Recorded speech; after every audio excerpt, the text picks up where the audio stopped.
Eu quero contar para você nesta noite o testemunho do amor de Deus por um pecador. Eu sei que se cada um aqui for contar o testemunho da sua vida, nós vamos ficar impactados, nós vamos ficar maravilhados, porque cada um de nós tem uma experiência pessoal com Deus, do seu amor, da sua graça. Isso é tremendo, isso é maravilhoso, isso é profundo. Quando nós enxergamos na vida do irmão algo grande, algo sobrenatural, algo poderoso, algo maravilhoso, que Deus fez na vida do nosso irmão e da nossa irmã.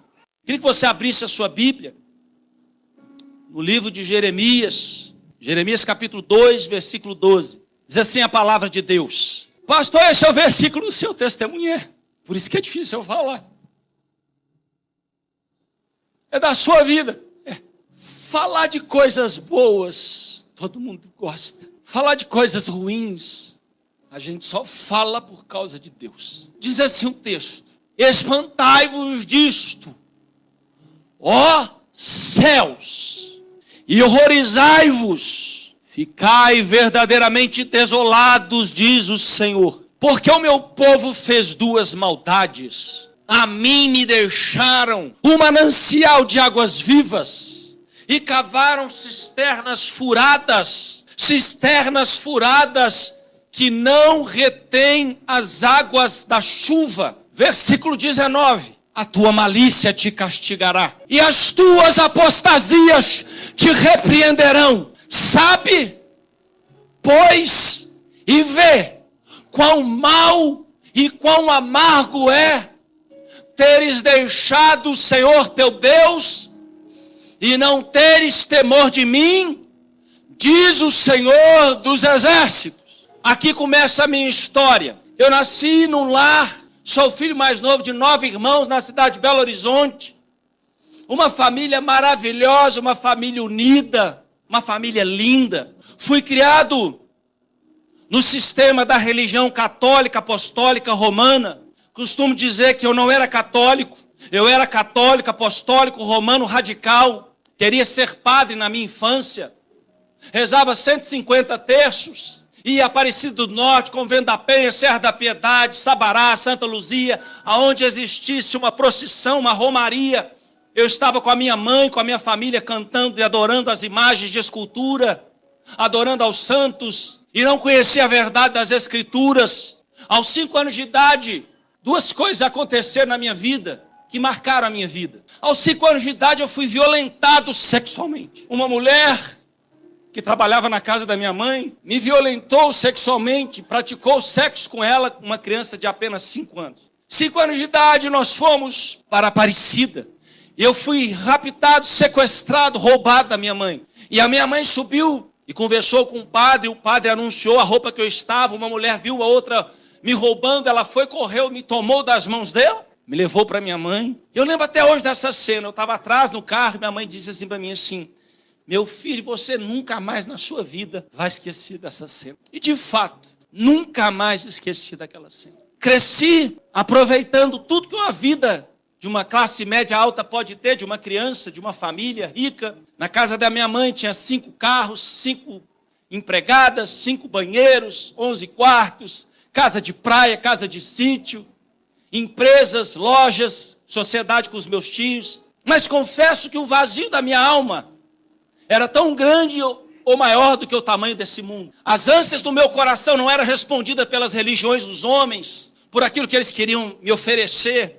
E aos 17 anos, aconteceu um dos fatos mais inusitados da minha família. O meu melhor irmão passou a ser o meu maior inimigo. Aquele irmão que a gente queria se espelhar nele, no que ele fazia, se tornou evangélico, protestante, crente.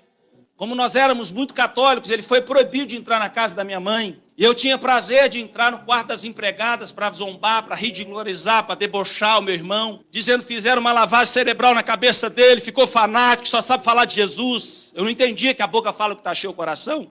Eu só falava de sexo, de política, de religião, de futebol, de Copa do Mundo, mas não falava de Cristo Jesus. E então um dia aquele irmão meu vai num sábado à tarde, estrategicamente sabendo que a minha mãe não estava naquela casa. E na casa da minha mãe tinha 2 salas grandes, é como se ele estivesse abrindo a porta da igreja, eu estivesse aqui. Quando eu olhei para ele, eu disse para ele, para mim mesmo, vou perguntar para o meu irmão se o Jesus dele é igual ao meu Jesus. E ele, quando ele entrou na sala com a minha cunhada, ele olhou para mim, eu olhei para ele e falou, senhor Tatal, que história é essa que você virou crente, que mamãe proibiu você de entrar aqui em casa? E agora você só sabe falar de Jesus, virou um fanático, um lunático pela religião. O meu irmão não me respondeu nada à altura do que eu queria. Ele simplesmente sentou no sofá, pegou a Bíblia da minha mãe, uma bibaça gigante que só ficava aberta no Salmo 91, colocou no meu colo e começou a abrir as páginas para que eu pudesse ler. E quando eu fui lendo a Bíblia, quando eu fui entendendo, o Espírito Santo de Deus foi falando para mim aquelas palavras de conhecer a verdade. João 8,32, e a verdade vos libertará. E tantos versículos que eu fui lendo, de ter a necessidade de se arrepender dos pecados. Eu então, antes do meu irmão fazer o apelo para que eu aceitasse Jesus, eu disse para ele, Tatal, como é que eu faço para aceitar o seu Jesus? Eu quero aceitar Jesus. E o meu irmão então disse para mim, é só você orar, abrir com a tua boca, confessar Jesus. Eu falei, eu quero. E eu me lembro até hoje, eu tenho essa visão, eu ajoelhei na sala, eu olhei para trás, as empregadas estavam todas assim, porque elas me conheciam. E o pensamento que eu pude ler dos olhos dela ficou louco, igual o irmão ficou louco. Eu não tinha entendido até aquele momento que o meu irmão não foi lavado só da mente, Aninha. Foi lavado dos olhos, da boca, do coração. Ele foi lavado da alma, porque o sangue de Jesus e a palavra purificou a vida dele e ele nasceu da água e do Espírito. E aí então, eu aceitei Jesus e eu ajoelhado, eu não chorava. Eu convulsionava de choro. Tamanho foi o poder de Deus que entrou dentro daquela casa. Então virei crente 007, agente secreto de Jeová. Comecei na igreja, escondido da minha mãe e do meu pai. Fui um dia, fui 2 dias, 3 dias, 4 dias. Quando eu já estava lá por 2 semanas, cheguei para o meu irmão, cheguei para o meu pastor e falei, pastor Raul Lima Neto, da igreja Príncipe da Paz, bairro Barro Preto, número 62, da rua Paracatu, porque mesmo após a morte dele, ainda eu tenho aliança com o meu pastor, porque quem ama o pastor que não ama o pastor que vê. Aleluia. Quem não ama o pastor que vê, não ama o pastor que não vê, que é Jesus. Me batizou nas águas, e eu disse para minha mãe, mãe, eu tenho uma notícia para a senhora. Antes de falar essa notícia, porque eu sabia que a coisa ia ficar feia, mas não sabia que ia ficar tão feia. Eu sabia que a coisa ia ficar horrorosa, mas não sabia que ia ficar tão horrorosa. Eu disse para minha mãe, mãe, antes de eu dizer essa notícia, eu quero te pedir perdão, mãe. Porque a senhora fala que eu sou o melhor filho de 9, que a senhora me ama muito. Mas eu não sou o melhor filho para a senhora, eu sou egoísta, eu só penso em mim mesmo. E eu quero pedir perdão para a senhora. Minha mãe ficou assustada, porque um menino de 17 anos reconhecer aquilo na vida dele não é normal. Eu falei, mãe, eu aceitei Jesus. Mãe, eu agora sou discípulo de Jesus. Mãe, agora eu vou buscar a Jesus. Estava no quarto dela com a porta trancada. Ela deu 2 passos para trás e começou a chorar e a gritar. Vovó não sabia, Débora, que eu não estava mudando de religião. Ela não tinha entendido que eu estava seguindo o Criador, o Deus dos céus e da terra, filhinha. Minha mãe então virou para trás e começou a bater na parede, e a esmurrar a parede, e dizer Deus, e a gritar, porque o Senhor permitiu essa desgraça dentro da minha casa, na minha família. O meu melhor filho virou crente. Minha mãe então pedia a Deus para matar ela, e ela dizia, me mata, e gritando, e eu assustado, não estava entendendo nada, não estava compreendendo nada.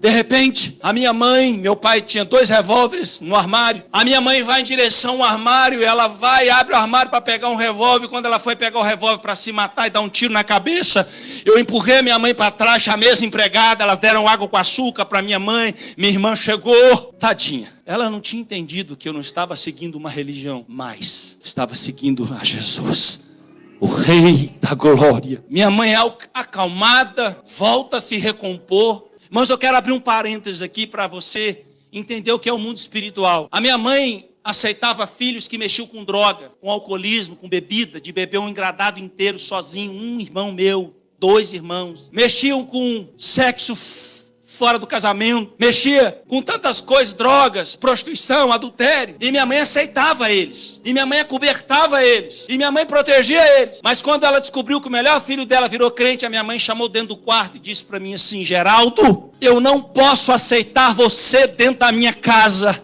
Eu estou te expulsando para fora de casa, porque eu não posso aceitar você morando comigo dessa maneira. E eu com a roupa do corpo saída para fora da minha casa. Minha mãe me chamou de volta e me fez um pacto, um trato comigo. Ela disse assim: Geraldo, se depois de 3 meses, você vai comigo nas igrejas católicas de toda essa região, de segunda a segunda, você não vai ter contato com nenhum pastor, nem com o seu irmão, nem com a sua cunhada, com nenhum irmão daquela igreja.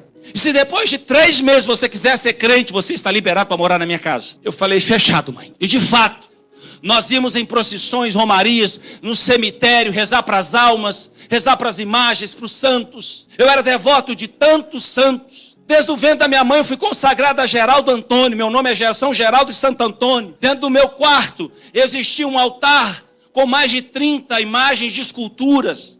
Eu não sabia que a Bíblia diz para que você não tenha mais escultura. Eu não sabia que era pecado, que estava nos 10 mandamentos. Acabou o pacto, eu cheguei para minha mãe e falei: mãe, eu quero seguir a Jesus. E eu vou seguir Jesus. Minha mãe: tá bem. Comecei a entender o que é a igreja. Eu ia no culto terça-feira, eu ia no culto quinta-feira, um jovem de 17 anos. Eu ia no culto das vigílias.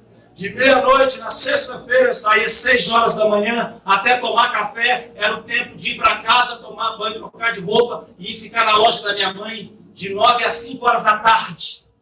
Porque eu entendi que o melhor lugar para estar é no meio dos irmãos, aonde Deus ordena a bênção, a vida, a vitória para sempre. Então eu comecei a ir na igreja, culto de jovens no sábado, fui batizado nas águas. Me lembro que aquele dia também foi um dia que marcou a minha vida, porque todo mundo que batizou tinha família. O único que não tinha era eu. A única pessoa que estava do meu lado era meu irmão. Mas os meus pais não foram, as minhas irmãs não foram, meus irmãos não foram. O meu pai, quando descobriu que eu ia ser crente, para os irmãos terem uma ideia da complexidade do assunto, que era na minha casa alguém virar crente, o meu pai, ele disse assim: olha, nunca na minha vida eu pensei na minha vida em você ser crente. Mas se fosse para você, olha o nível que ele comparou ser crente dentro da minha casa. Entre você ser um homossexual e um crente, eu prefiro você ser um crente. Era o que meu pai pensava sobre ser crente. Eu fazia esporte, viajava, disputava campeonato, e comecei a priorizar algumas coisas na minha vida que a Bíblia acende a luz vermelha, não é nem amarela. Comecei agora a não tratar a igreja mais como igreja. Comecei a tratar a igreja agora como segundo plano, ou uma segunda opção na minha vida. Porque as coisas que eu tinha para fazer lá fora, meu trabalho, minhas prioridades, minhas coisas, fariam com que a igreja se tornasse um segundo plano na minha vida. Eu então comecei a parar de orar como orava antes. Parei de buscar a Deus nas vigílias. Parei de buscar a Deus nas madrugadas. Parei de ler a Bíblia, meditando nela de dia e de noite, como a Bíblia me ensina para fazer. Comecei a priorizar programas seculares e deixar a casa de Deus sem perceber que o diabo estava descendo uma teia, que eu estava caindo nela. Eu costumo dizer que existem 2 tipos de desviado. O desviado que vai para o mundo e o desviado que fica dentro da igreja. Eu fui os 2, estou falando para você de causa própria. Eu fui os 2 tipos de desviado que existem. Até que um dia a igreja não passou a ter mais importância para a minha vida. Meu pastor, que era meu melhor amigo, que ligava sempre, falava sempre, passou a ser um homem distante da minha vida. Não falava mais com meu irmão, não falava mais com o grupo de louvor, com o ministro de louvor, que era meu amigo, que íamos para monte, orar, buscar a Deus. Eu tinha amigos, irmãos, que entravam dentro de ônibus e eles evangelizavam da hora que entravam, a hora que saíam, gritando nas ruas, nas praças de Belo Horizonte. Muitas almas foram ter para Jesus por aqueles amigos. Até que um dia eu comecei a me afastar, me esfriar. Se eu perguntasse para você que o versículo do seu pastor mais fala dele, você vai saber que é Provérbios 14, 12. Há caminhos que ao homem parece ser bom, mas o final é caminho de morte. Tinha acabado de comprar um carro, coloquei um somzão no carro. Quem lembra do toca-fita Rodstar do Tojo? Era top, todo mundo que queria um carro turbinado, fazia isso. Minha mãe me faz um convite, então, para a gente ir na praia. Para que a gente pudesse ficar na praia e as minhas irmãs ficassem mais tempo, eu ia deixar o carro lá com elas. No dia 9 de janeiro de 1992, uma quarta-feira, por volta de 9 horas da manhã, eu, minha mãe, minha irmã mais velha, uma empregada e a minha irmã do meio, Dulce, a Lazinha atrás de mim, minha mãe e eu dirigindo. Um Voyage a 150 km por hora, 95 milhas por hora. Pastor, como é que você sabe que o velocímetro ficou marcado? Ele entrou na contramão e nós éramos para passar assim, ele fez assim, entrou, meu acostamento entrou, e eu parti um Voyage no meio, 100 metros da estrada, a frente do Voyage ficou, 100 metros do outro lado, a parte traseira do Voyage ficou. Quando meu pai foi telefonaram para ele, e aí, disseram, olha, aconteceu um acidente grave com a sua família, a 3 quilômetros de Rio Casca, corre para cá que a coisa está feia. Mas meu pai não imaginava que estaria tão feio. O meu pai, então, pega o meu cunhado na época e ele vê aquela fila quilométrica, saiu no jornal hoje, no estado de Minas, no MGTV em Belo Horizonte. E aí quando meu pai vê aquele carro destroçado, meu carro já tinha sido revocado, e meu pai falou, doutor, policial federal, quem partiu esse carro? Foi um caminhão ou foi um ônibus? Ele falou, não, foi um Fiat Oito. O meu pai, soldado armado, pegou a bolsa dele, deu para o meu cunhado na época e disse, olha, se o meu filho partiu esse carro, o meu filho não está morto, é impossível ele estar vivo. Meu pai já começou a tremer e a chorar por dentro. Aí meu pai chega naquele hospital, nós já tínhamos saído do carro, todo mundo já foi tirado pelo corpo de bombeiro. Quando eu estava preso nas ferragens do meu carro, eu senti uma tonelada me esmagando. Irmãos, a morte não manda endereço. Eu tinha 21 anos de idade. Ela não manda telegrama, textmessage, WhatsApp, Facebook, Instagram. Quando chama o nosso número, você não percebe. Não dá tempo de pedir nem misericórdia. Nem Deus me perdoa. Eu estava naquele carro preso nas ferragens, para os irmãos terem uma ideia, o volante do carro quebrou em 2 partes do meu peito. E eu então comecei a tentar gemer com o meu lado de dor e não conseguia gemer, porque tamanha era a dor. Eu escutava a minha irmã gritar atrás da minha mãe, e eu queria falar assim, Deus, eu queria ajudar a minha mãe, as minhas irmãs, eu não consigo nem gemer. Me mata, Deus, me tira desse corpo. E de fato Deus me tirou do meu corpo. Deus me tira do meu corpo. E eu começo então a flutuar um abismo negro, gigantesco. E uma luz do meu lado direito, nós fomos voando, naquela velocidade supersônica. E quando eu olhei para bem distante daquele abismo, eu vi uma linha de ponta a ponta daquele abismo infinito. Uma linha de um vulcão vinho escuro e os céus, densas trevas sobre aquele lugar. E quando nós chegamos aqui, exatamente aqui, na linha divisória daquele lugar onde nós estávamos voando num abismo, quando nós paramos aqui, eu parei nessa posição e olhei para aquele lugar e a luz parou aqui. Esse era o tamanho da luz.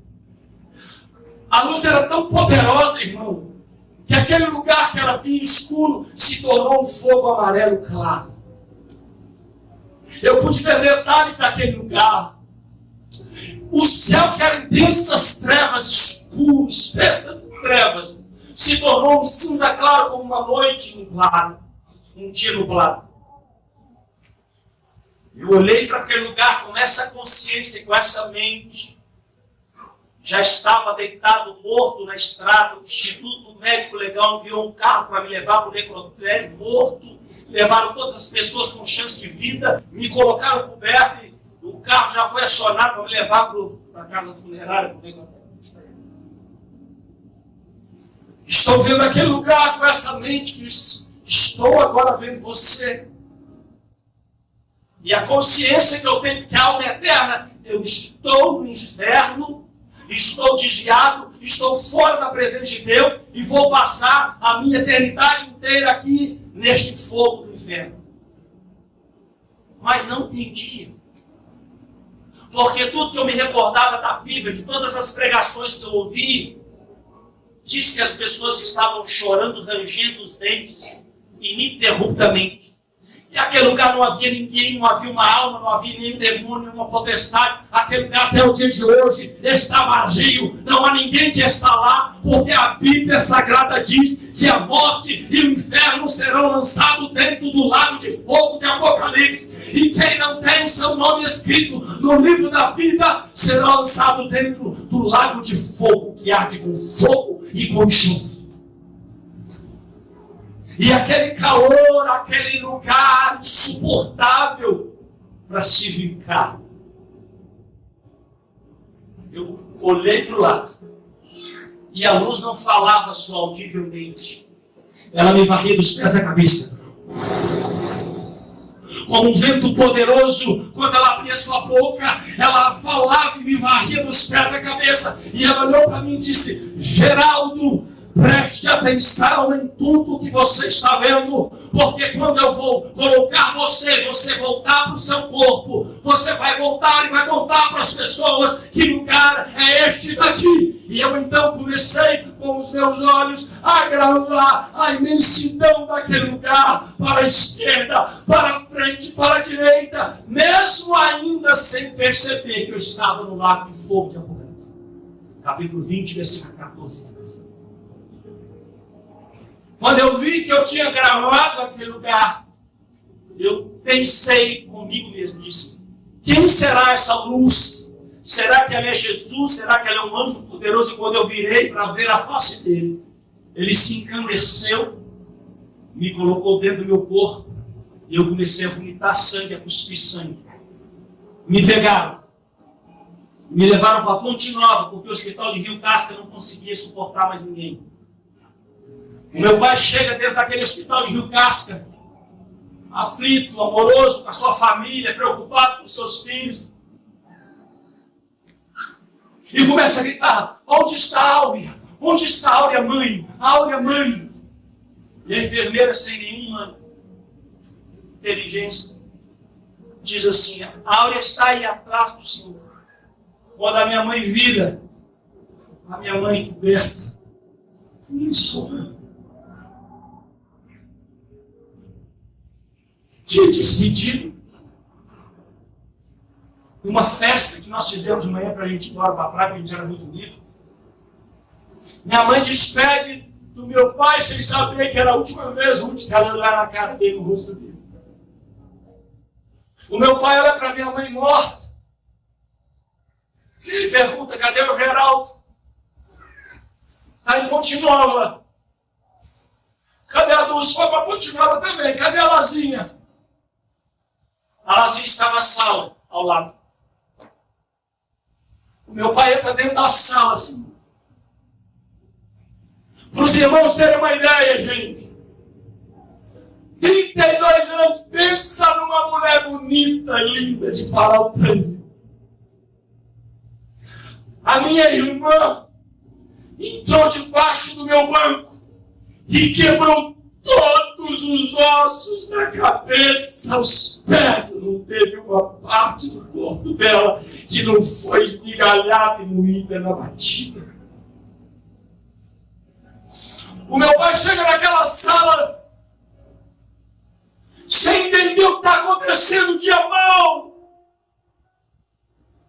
O meu pai olha para minha irmã com a cabeça aberta, com o cérebro exposto numa bacia e o líquido escorrendo e pingando naquela bacia. Estou falando para você, da minha irmã.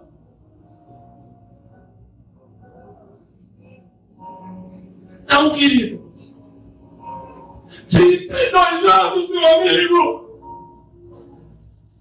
O meu pai começa a chorar e começa a limpar a lágrima e começa a falar: não, essa não é a minha filha. Eu quero a minha filha. Aonde ela está? Onde ela está? Aonde vocês colocaram a minha filha?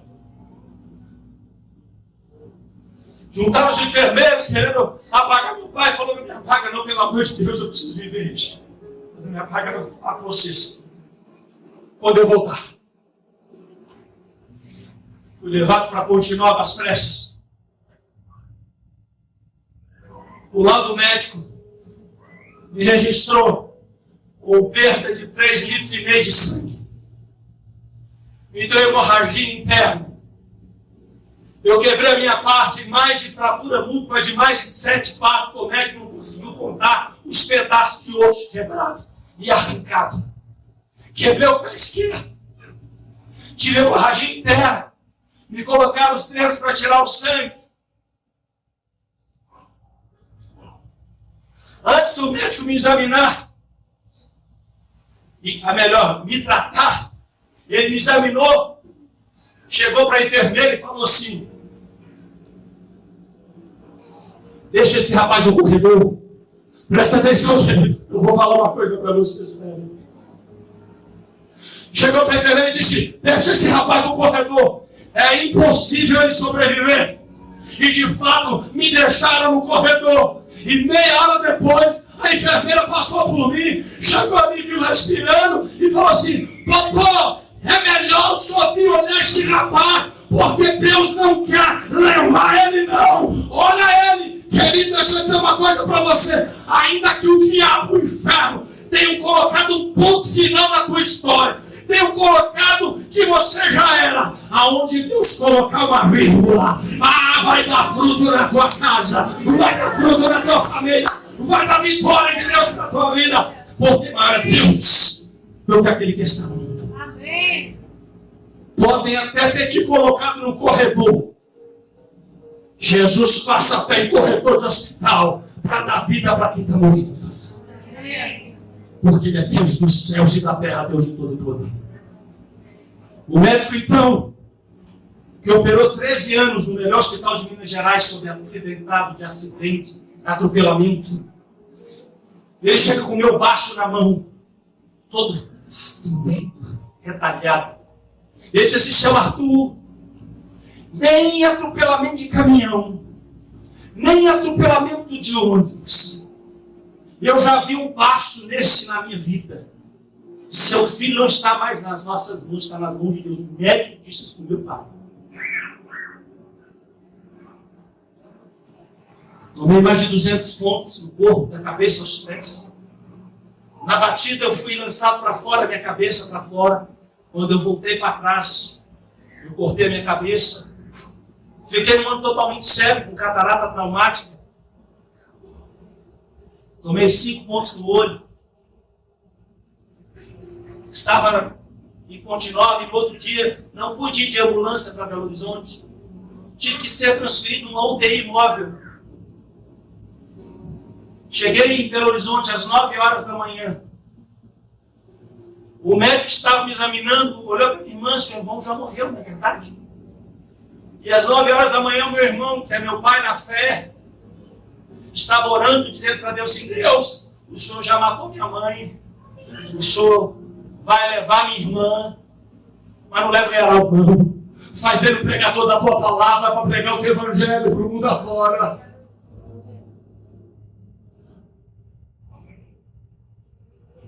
Fui transferido daquele hospital para o Hospital São Lucas. Minha perna teve que ser esticada com uma bolsa de areia para poder puxar o fêmur. E eu não podia saber do estado da minha mãe, do estado da minha irmã, do estado das pessoas que estavam mortas. Durante 42 dias estive internado aqui no hospital, várias cirurgias para quem não tinha feito nada na vida e quebrado nada. Com 5 dias, saí da UTI. Fui para o quarto. A sonda saiu pela minha boca. O meu pai estava vivendo suspirar o último suspiro. Ele não sabia se ele gritava para alguém, se ele chamava alguém, eu estava morto na volta. Quando eu estava desfalecendo pelo líquido que saiu do estômago, tampou meu nariz, a minha boca, porque a sonda saiu pela minha boca, entrou pelo meu nariz, eu não respirava. Um anjo de Deus, um médico amigo da minha família entrou, pegou a minha boca, virou a minha cabeça, enfiou a mão dentro da minha boca, tirou aquele líquido, puxou a sonda. E eu comecei a golfar e a respirar de novo, mais uma vez. Deus me deu mais uma chance de vida para estar aqui para a tua glória de Jesus.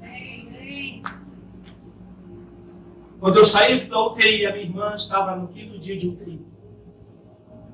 O meu irmão foi no hospital Felício Rocha, em Belo Horizonte. Chegou naquele hospital com um diácono da igreja e falou: nós viemos aqui para orar pela Audistera, pela Lazinha. E o porteiro falou para o diácono: vocês não podem entrar aqui é área proibida, restrita. O meu irmão, com muita autoridade e intrepidez, disse: você não está entendendo.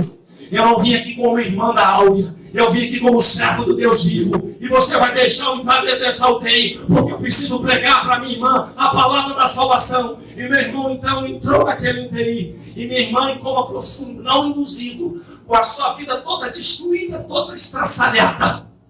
A misericórdia de Deus entrou naquele lugar. A graça de Deus entrou naquele lugar. A salvação de Deus entrou naquele lugar. E o meu irmão pregou o evangelho, o plano da salvação. O meu irmão fez a oração do pecador. E o meu irmão disse assim: Áurea, me dê um sinal que você me entendeu e que você aceitou Jesus. A minha irmã pisca com os 2 olhos para a glória de Deus. Aleluia. Meu irmão vira para ela e diz assim: Áurea, vai em paz agora.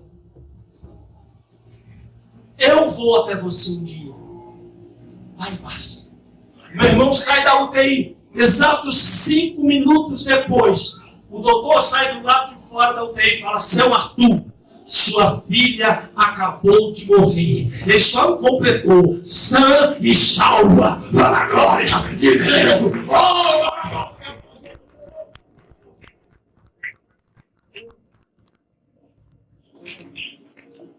Mais ou menos 35 dias de hospital, minha irmã viva foi me ver. Todos os médicos, enfermeiros, todas da família, os amigos, diziam: sua irmã está melhorando. Áurea, sua mãe está melhorando. O tamanho era o meu estado sério do meu quadro clínico. Perto dos 40 dias, o médico disse: Geraldo, nós vamos te liberar daqui uma semana, alguns dias. E aí meu pai reúne meus amigos. A placa do quarto, tinha uma placa no meu quarto que era proibida a entrada de tantas pessoas que iam de Belo Horizonte. Fazia fila dos amigos, dos parentes, dos familiares. Juntava 60, 70 pessoas, 50 pessoas. O hospital lá embaixo botava restrição para o quarto do seu Geraldo. Aleluia, Deus é fiel, querido. Porque eles viram com os olhos dele o que Deus fez na minha vida. Meu pai então dá as mãos para os meus amigos, meus irmãos, e diz: Geraldo, eu tenho que te dar uma notícia muito triste. A mamãe e a Lazinha não estão mais aqui, elas partiram, não estão mais nessa terra. E eu falei: como é que é, pai? Elas não estão mais aqui, elas partiram dessa vida. E eu fiquei em estado de choque. E eu fiquei parado. Eu não tive reação, Edinho. Eu fiquei chocado. Não chorava. Não sentia nada. A respiração parece que parou. Nunca tinha perdido alguém que eu amasse tanto e perder 2 vezes. Imagina Jó, gente, a dor de Jó. Há muito tempo eu não escutava essa doce voz, e essa doce voz chegou na minha direita e disse assim: Geraldo, pede para todos saírem do quarto. Eu assustei com aquela voz, e ele disse: não, pede para todos saírem do quarto, eu preciso falar com você. E eu falei: pai, sai do quarto, eu preciso ficar sozinho. Meu pai falou: meu filho, você faz algo, eu falei: pai, estou todo amarrado, como é que eu vou mexer? Eu não posso nem mexer. Sai do quarto, e quando ele saiu, o Espírito de Deus veio sobre mim e falou assim: Geraldo, é verdade. É por isso que o Espírito Santo é o verdadeiro consolador, que consola o homem e a mulher, querido.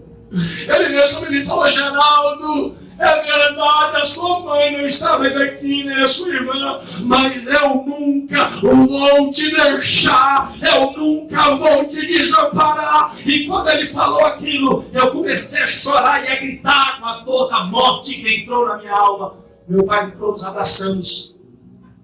42 dias depois, fui para a casa da minha mãe. Quando eu olhei para a cama da minha mãe, eu vi que nunca mais na minha vida eu ia olhar para aquela cama cheia de...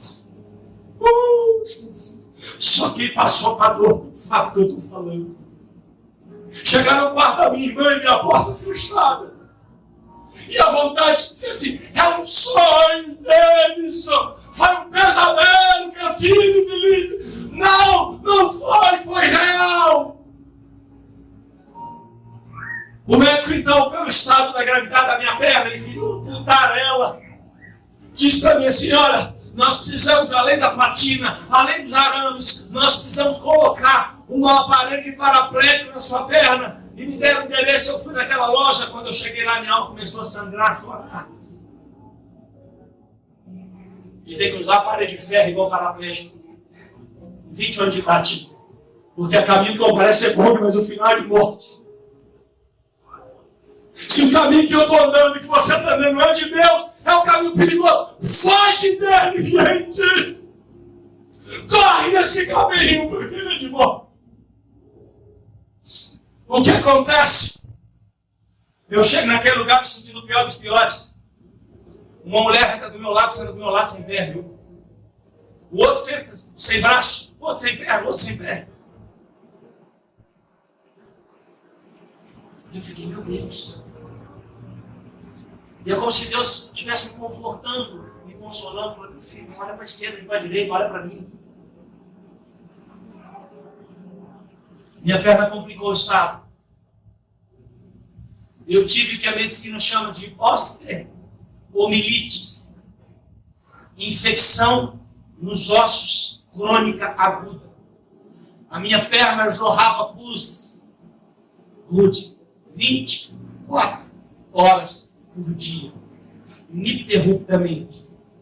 Fedia, cheirava mal. Fiz fisioterapia, fiquei afastado pelo EPS. Quando foi em novembro, o médico viu a gravidade da situação da minha perna. Ele falou, Geraldo, nós vamos ter que tirar essa platina. Seu corpo rejeitou a platina e deu necrose nos seus ossos. Você perdeu 10 centímetros de osso necrosado na sua perna, seu osso apodreceu. E para que você não perca toda a sua perna, nós vamos ter que arrancar, tirar, e vamos deixar a sua perna aberta por uma semana, fazendo curativo nela, com ela aberta. Nós não vamos poder costurar ela. E aí então, eu acordei no outro dia da cirurgia, sento exatamente do lado de uma pessoa de Rio Casca, que conta todo o meu acidente para mim. E quando ele ficou sabendo que era eu, quase teve um ataque cardíaco. Ele olhou para mim e falou assim, rapaz, o que é que você está fazendo vivo aqui? Eu te vi morto na estrada. Contou que as pessoas entraram dentro do carro, saquearam a gente, roubaram carteira, documento, diamante da minha mãe, relógio, óculos. As pessoas invadiram o carro como loucos, esfomearam, roubaram tudo, porque achou que estava todo mundo morto. O casal do outro carro também morreu, porque quando o carro partiu no meio, o couro cabeludo deles foi sendo arrastado no asfalto 100 metros, eles morreram naquele mesmo dia. E aí o médico chega com uma toalha, Dr. Pedro Robson, que virou meu amigo, chegou com uma toalhinha jogada no ombro. A enfermeira segurando 2 fios de soro. E ele pegou a toalha, enrolou ela e disse assim, Geraldo, morde a toalha. Eu não tinha entendido. Ele começou então a pegar os esparadrapos, ia tirar 1, 2, 3, 4, 5, tirar os esparadrapos. E a minha perna estava cheia de gás daqui até aqui, toda socada dentro da minha perna. Ele então pegou uma pinça, enfiava a mão dele e entrava dentro da minha perna. Ia lá e ele escorria. E ele pegava a gás e dava ele junta. E ele falava assim, segura firme, Geraldo. E ele puxava uma gás, 2 gases, 3 gases. E ele esvaziava a minha perna, jorrava soro, enfiava gases, tampava gases, fechava o esparadrapo. No outro dia, durante uma semana, vinha com a toalha enrolada, botava na minha boca, abria o esparadrapo, tirava gás por gás e lavava o osso que estava sendo curado. Ele faz a ferida, mas ele cura ele. Aleluia. A Bíblia diz que se nós estamos sem correção, nós não somos filhos de Deus, porque Deus só corrige aquele que ama. Mesmo que a pessoa tenha abandonado, mesmo que a pessoa tenha voltado as costas, o amor de Cristo nos constrange. O médico me manda para casa. E é um texto da Bíblia que a Bíblia diz assim, ai daqueles que buscam refúgio no Egito e não em Deus. A melhor parte do testemunho está para mim, querido. Você não tem ideia como é que o coração do homem é duro, enganoso, mal, perverso, tu não conhecerás, Jeremias 17:9. Chega um amigo meu e fala, rapaz, eu vou para casa da minha mãe na praia, vou ficar uma semana, um mês lá, 15 dias, para esquecer esse pesadelo, vou ficar no carnaval. Não voltei para a igreja, não voltei para a casa do pai, não voltei para estar junto com os irmãos. Fui para o carnaval, fui para a praia. Cheguei numa quinta-feira, sexta-feira, meio-dia. Peguei um caiaque olímpico que eu tive um mar de arrebentação, bandeira vermelha, atravessei a arrebentação, fui para o outro mar, fui tentar esquecer daquele problema que eu tinha. Quando eu peguei meu caiaque no alto mar e virei para baixo, para fazer o 360 graus, o loop, quando eu voltei com o tronco e a cabeça, a perna ficou debaixo daqui.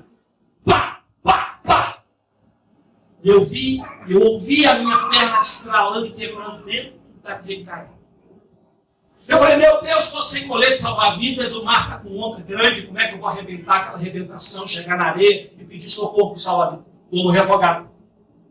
Pela misericórdia de Deus, cheguei na areia daquela praia, o meu amigo, impressionado, rapaz, que coisa linda que você fez, o que todo mundo está falando? Eu falei para ele assim, me leva para o hospital correndo. Você está doido, Geraldo? Eu quebrei a minha perna. Você está louco, rapaz, você deve ter torcido sua perna. Quando eu fiquei em pé, eu vi essa perna triplicar de tamanho dessa, enchendo a força. Bom cinema, bom filme. Fui para o hospital, tirou o raio-x, foi constatado que eu quebrei a perna no mesmo lugar. A grossura do meu osso era exatamente essa, pelo raio-x. Eu quebrei isso aqui. O fêmur é mais ou menos isso. Cheguei no hospital, meu horizonte dopado, porque o médico lá no Espírito Santo, na praia, me dopou, eu acordei sedado, a viagem inteira sedado, acordei em Belo Horizonte. O médico olha para mim e diz assim, Geraldo, quando a cabeça não pensa, o corpo padece. Aquilo foi como se fosse um soco do Mike Tyson na minha boca, do estômago. Porque eu vi Deus usando a boca daquele médico. Ele disse, eu não posso te operar mais. Você não é paciente mais para cirurgia. E eu falei, doutor, o que você vai fazer comigo? Eu vou te engessar. Que bom. Volta aqui terça-feira, isso era no sábado. Passei sábado acordado, domingo acordado, segunda acordado, por causa da dor. Eu respirava, o osso fazia assim. Eu piscava, o osso fazia assim. Eu respirava, ele emergia. Quando eu cheguei naquele hospital, eu fui levado para o bloco cirúrgico e falei, não estou entendendo nada. Não estou entendendo nada. Ele falou que não vou fazer cirurgia, porque eu estou entrando no bloco cirúrgico. Eles me colocaram, não sei dizer o que é aquilo, numa espécie de cama. Onde tem 2 lugares que você coloca o seu pé. É onde tem um V, um ferro, que você é apoiado naquele V. Um enfermeiro segura o seu pescoço, o outro segura a sua perna, e o médico me engessou do peito até o pé durante 3 meses, janeiro, fevereiro e março, eu olhando para cima, dormindo, sem dormir, porque eu não durmo de barriga para cima, minha esposa me conhece.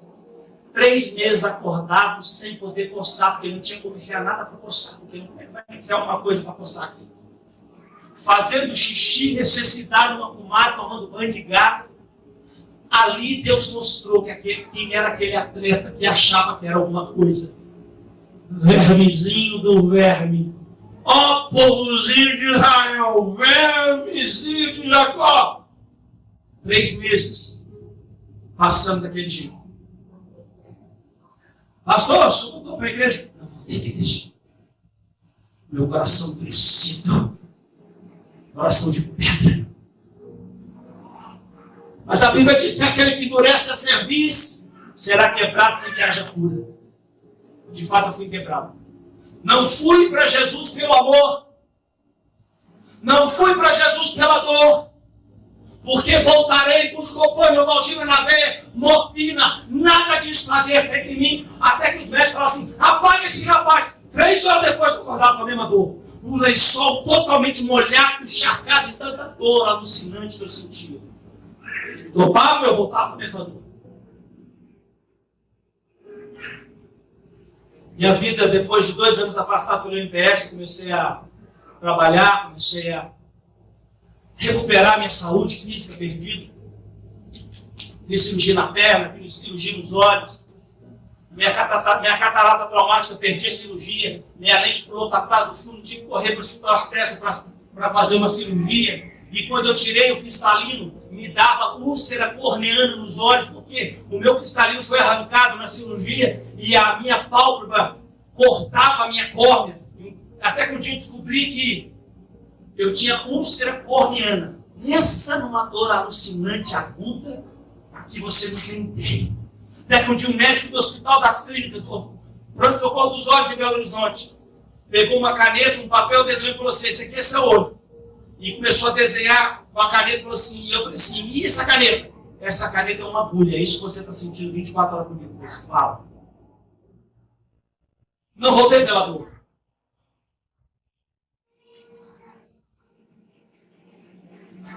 A Bíblia diz que o filho pródigo em Lucas 15, caindo em si. Comecei a fazer programa de televisão. Pastor Josimar Salum foi um dia na minha casa, depois da cirurgia, e a minha perna começou a dar febre. E a minha perna começou a inchar, e ele orou por mim naquele dia. A minha perna explodiu como uma mangueira de sangue jorrando na parede do meu quarto, na cama, dos lençóis. E eu liguei para o doutor, falei: doutor, o sangue não quer parar, parece uma mangueira. E ele falou: calma, Jano, vai sair, a sua infecção vai acabar. E para a glória de Deus, aquela osteomielite foi tirada da minha vida para a glória de Deus. Aparecia na televisão, fantástico, Jornal Nacional, CNN. Ontem eu estava conversando com o pastor Josimar, ele lembra quando ele fez a campanha para que a gente pudesse aparecer na CNN, no Fantástico, Jornal Nacional, todos os jornais escritos do Brasil, todas as televisões cobriram a reportagem que eu fiz sobre a descida do Rio, no Dia Mundial do Meio Ambiente. Fui convidado para fazer um programa de televisão cuja foto do programa era uma foto minha descendo o Rio. Fazia esporte, fazia televisão, viajava para vários lugares. Em 1992, recebi a seletiva das Olimpíadas de Barcelona para disputar as Olimpíadas.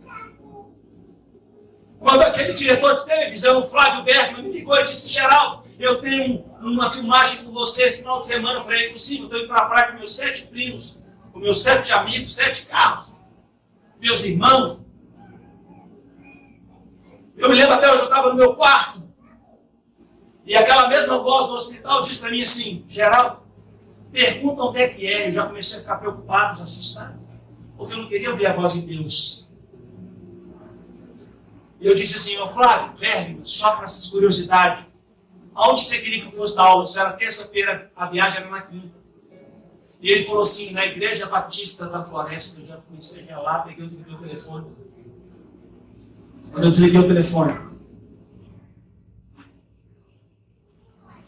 Deus não enviou o anjo dele, não. Deus falou pessoalmente, porque Deus tem boca para falar.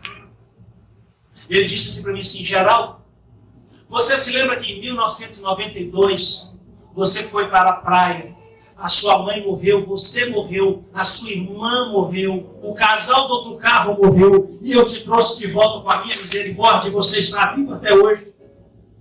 Pois saiba que dessa vez, se você for à praia, a minha misericórdia não vai estar sobre a tua vida. Eu quero que você marque isso na sua Bíblia. Jeremias capítulo 16, versículo 5. Porque assim diz o Senhor, não entreis na casa do luto, nem vás a lamentar, nem compadeças deste povo, porque deles, diz o Senhor, retirei a minha paz, a minha benignidade e a minha misericórdia, e morrerão. Você acha que eu fui para a praia? Sim ou não? Desmarquei com todo mundo, inclusive com as pessoas da praia, que já estavam esperando a gente. Fui com 10 caiaques, um caminhão foi na minha casa pegar 10 caiaques para me dar aula para televisão, para 300 pessoas. Cheguei naquele lugar como uma estrela do evento. E aí comecei a dar aula, comecei a fazer o que eu fazia, tinha filmagem de avião, tinha de lancha.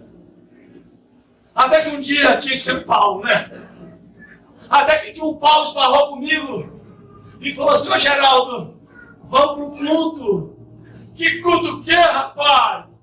Eu estou noutra. E a boca fala a mesma palavra que Pedro se entregou e me entreguei. Ele falou assim, uai, você já foi crente? Ah, eu já. Não quer saber de igreja não. Estou por aqui com igreja, com pastor, com tudo.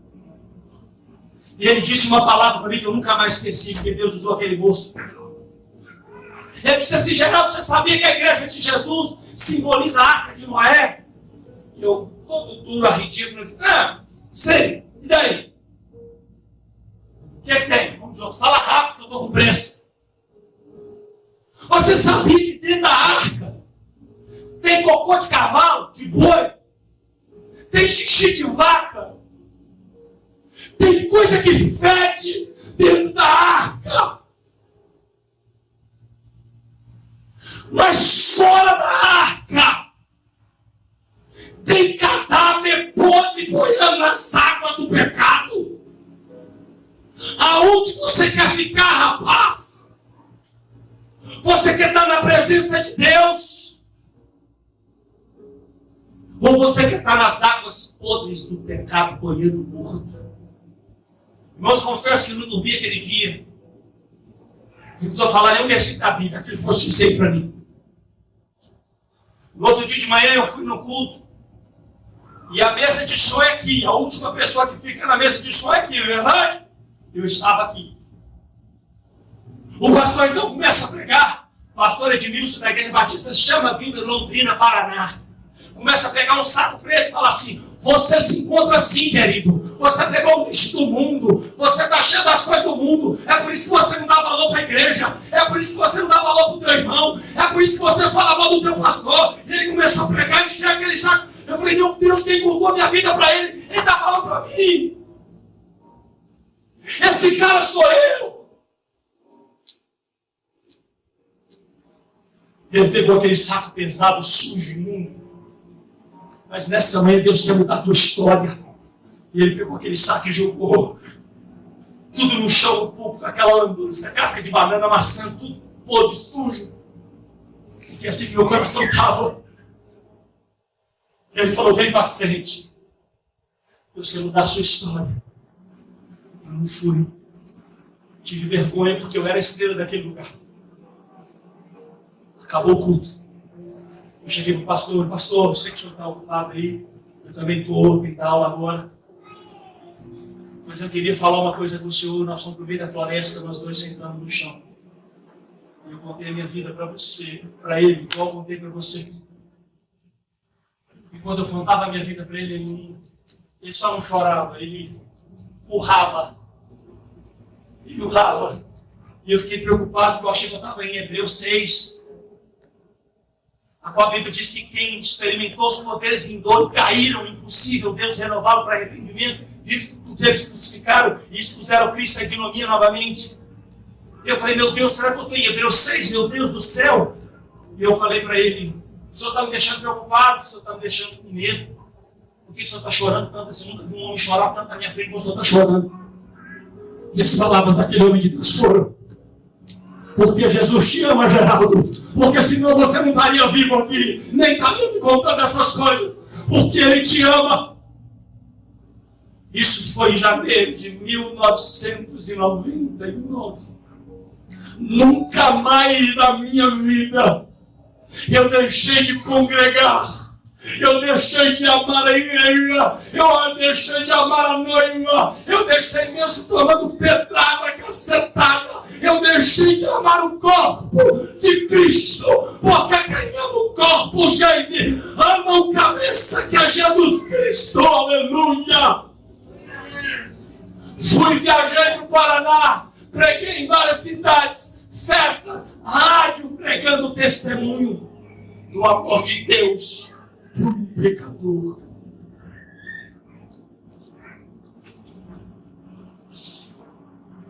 Sabe o que a Bíblia diz? Em 2 Pedro, capítulo 2, versículo 20. 2 Pedro, abra sua Bíblia comigo. Versículo 20.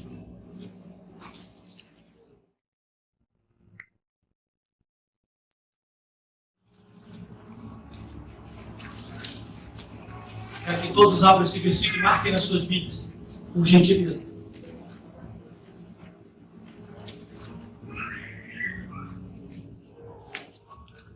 Segunda Pedro 2,20, antes de João, antes de Apocalipse, faz sim, depois de Hebreus, Tiago. Você vai encontrar o livro, a segunda carta de Pedro, capítulo 2, versículo 20, que diz: porquanto, se depois de terem escapado das corrupções do mundo, pelo conhecimento do Senhor e Salvador Jesus Cristo, forem outra vez envolvidos nelas e vencidos, tornou-se-lhe o último estado pior do que o primeiro, porque melhor lhes fora não conhecerem o caminho da justiça, do que conhecendo o desviarem-se do santo mandamento que lhes fora dado.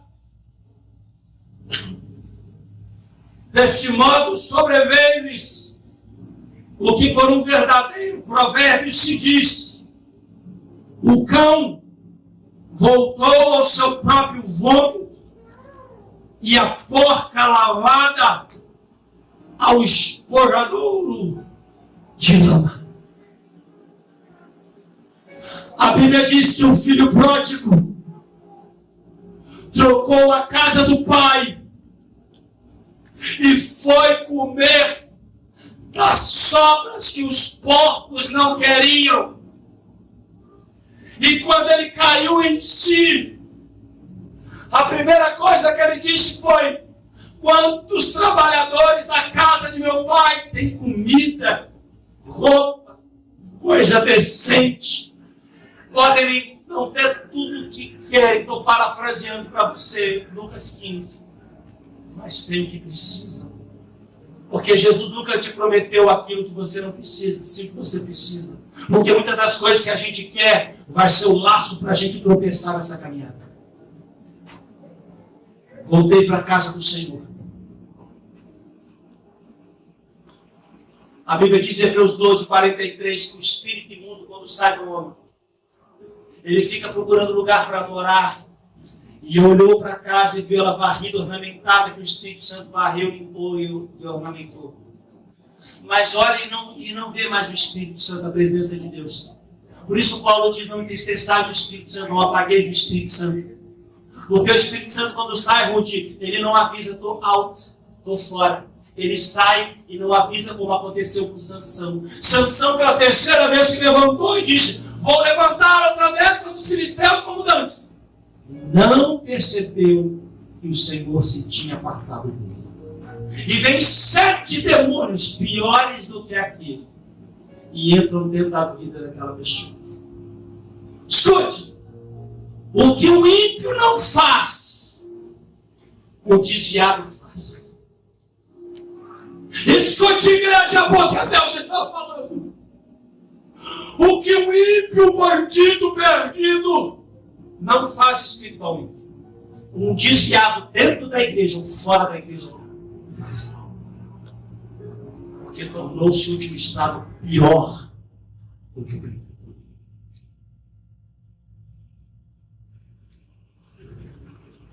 Sabe que você é fruto, sabe que eu sou fruto.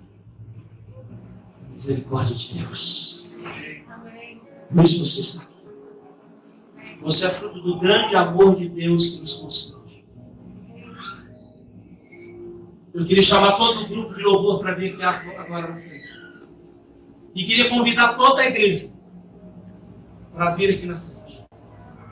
Toda a igreja.